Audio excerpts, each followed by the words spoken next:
Hey everyone, hope you're having a great day. So we have an AMA that's which I'm looking forward to from Jason Bitbender Brink. He's the head of blockchain with Gala Games. He's going to be answering all the questions that everyone's been asking in regards to the upcoming version 2 airdrop of Gala.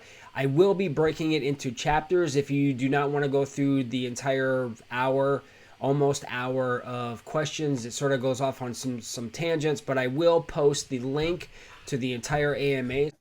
So there's a few changes that are happening between Gala V1 and Gala V2. There's a few things that people don't necessarily understand about the process that I want to discuss, specifically how exchanges come into this. What do you see as the biggest improvement between Gala V1 and Gala V2 price? I'm going to go ahead and It should pull be up some much more questions. efficient. It should be much cheaper gas-wise. We're using a lot of standardized contracts instead of home-built ones. There weren't a lot of open source libraries to leverage back when we first Right. launched. So that's going to be a lot of benefits. Keeps things simpler. Should be more secure. Should be more efficient on gas and general usage. So that's going to be great. The other thing that I think is important, and just so people understand the process, is we can't kick off conversations with exchanges until we announce that this is a thing that's happening. So people have asked us, "Oh, if I keep my token on this exchange, is it going to receive the Gala V2 and things like that?" The reality is that we don't know for most exchanges right now. We're talking to pretty much everybody, but we don't know whether or not for sure they are going to support it. They will not usually let us know, probably for at least a couple weeks. Because what the exchanges have to do is they have to do their own due diligence on things, look at the contract, look at the audit reports, make sure that they're happy with it, and then they make the decision about whether or not to support. But we have to have made the announcement that we're making that transition before those conversations can even be opened.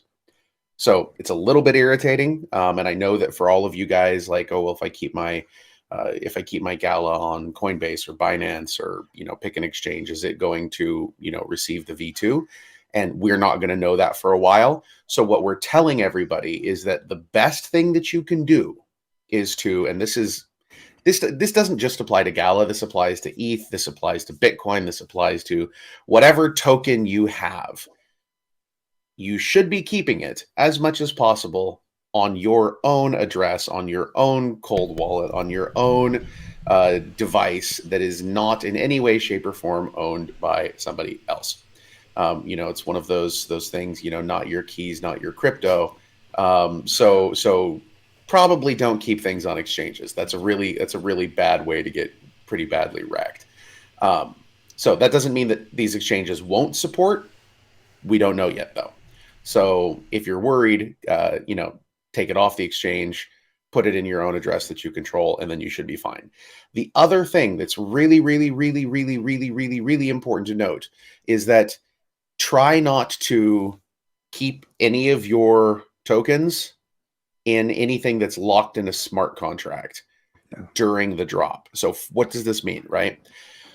What this means is, for example, if you take Uniswap or pick a decentralized exchange, right? You've added a token to a liquidity pool.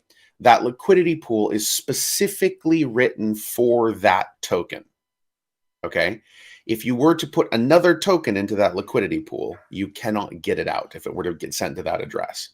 So if you have Gala V1 in a Uniswap contract, at the moment that snapshot happens, that snapshot will capture the amount of Gala that is in the Uniswap pool, and that V2 Gala will still go to that address because we will be dropping it to those addresses, but nobody's ever going to be able to get it out. It's just going to be stuck in there forever. And you don't want that to happen. I don't want that to happen. Nobody would enjoy that. So those are two important things. Don't keep it on an exchange, and don't keep it in a smart contract of any sort. Why did we go with an airdrop over a swap? So the main reason that I felt like this was probably the best way, and we're not looking at it as an airdrop, as a one-to-one replacement of the old token, essentially. I did not want to make it something where the users would have to go and actually conduct the swap, because people tend to get left behind. And one of the things that's the most frustrating about this space is when you realize that there was some sort of swap and you missed that window, and too bad.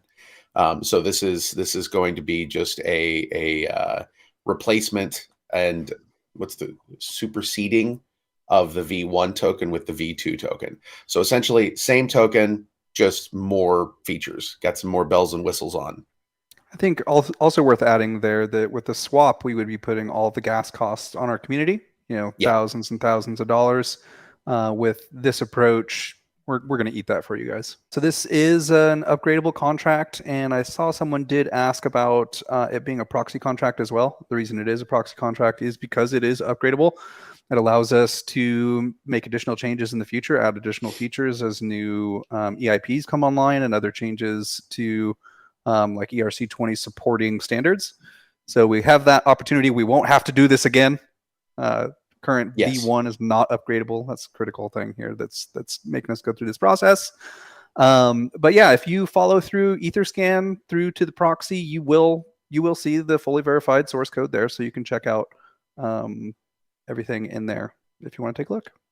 And it's also mentioned in the audits as well, which we've posted, if I recall. So you should be able to get access to whatever contracts you'd like to there. What are the specific new functions of Gala V2 that V1 cannot do minus upgradability? I think the biggest one is the way that the burns are handled. Right now with V1, burns are not handled correctly. So the supply numbers get wonky as things are burnt. And because our bridges operate on and we should probably talk a little bit about bridges, because our bridges operate on a burning basis, at least that's the direction that we want to go for everything. We don't want to have a situation where stuff has been bridged back and forth a bunch of times, and then the supply numbers get increasingly wonky. So there's that. The other thing is there's some security improvements as well that make it so that the contract itself is locked up behind I think we're using a Gnosis safe. Is that right, Price? Yeah. For the administrative aspects will require multi-sig. Yep. Awesome. So that's awesome. I think we got I forget the EIP number off the top of my head, but implicit approval for bridging. So rather than needing to approve Gala for use with our bridge and pay gas for a separate transaction and wait longer, et cetera, it's implicitly approved. How are Gala V1 tokens to be differentiated from V2? Can somebody be duped into accepting V1 and thinking they're getting V2? Well, we will obviously do everything that we can to make it clear that V1 has been deprecated. So we're going to work to get the logo changed everywhere that we can. It's going to be removed from tracking on like CoinGecko and CoinMarketCap. Those are all being upgraded. We've already contacted everybody about that. So it shouldn't look the same as the actual V2 Gala, which is going to just be Gala. It's just a different token. You have the same problem right now where somebody could create some random token and call it Gala and send you some random token that looks like it's Gala. Like, that's a thing that could happen right now, and this doesn't change that risk at all. This is one of the sometimes frustrating realities that we have to deal with in a centralized world. Why V2 and not direct to Geary on the new chain? Ooh, yes. We did talk about that as an approach, but and ultimately, I screamed bloody murder and said we can't do that. Yeah, there was that. It would leave behind everyone who doesn't have an account on Gala or on Geary today, because there is no distinct mapping between Ethereum wallets or guaranteed mapping between Ethereum wallets and Geary wallets. Yeah. So there's that, and then the other issue is that most of the exchanges that Gala V1 is out there on right now don't have Geary integrated. We're obviously talking to some right now about doing that, but it's not done yet. And so if we were to force everything to be Geary only, it would result in a delisting of Gala across the board, which I don't think is something most people want. After the snapshot, after V2 goes live, claiming from your treasure chest will be V2 Gala. Yeah. Get your Gala into your own wallet as much as possible. Just to clarify, will Geary Gala need to be converted to ETH Gala in order to receive the airdrop? No. No. Will V2 support hardware wallet integration? Yeah, I mean V1 wallet or V1 does as well. It's an ERC20, so any hardware wallets that support the ERC20 standard will work. Jimmy from Canada, will CoinMarketCap or CoinGecko stats for Gala V2 be reflected in real time, be more accurate? Yes, they should be. If someone leaves something up on OpenSea in old Gala after the airdrop date, that would be a disaster. Yes, it would. We're talking to OpenSea about this specific thing, but there isn't really anything that we can do about that. So if you've got stuff up there and you've listed it in Gala, and you know, as you get closer to that date where that snapshot happens, you may want to not have that around. If you have your Gala tokens in a spot wallet, for example, Mohammed asks about Binance spot wallet. We don't know if Binance is going to support this yet.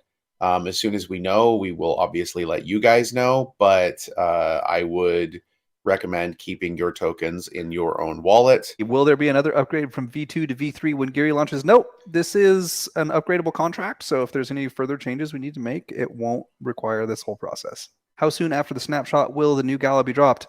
So we're going to start it immediately, but our calculations right now are saying 70-ish hours total runtime, so it might take a little bit before you receive your V2. This is not, I know this seems like a big scary thing for everybody, but upgrading to new tokens is a fairly common thing and exchanges are very used to this. So I don't anticipate that we're going to have a lot of problems. The biggest issue we have is with the smaller exchanges that don't necessarily pay attention, and they're not quite as responsive. So that's the bigger issue, is making sure that all the little exchanges have done what they're supposed to do in terms of the upgrade.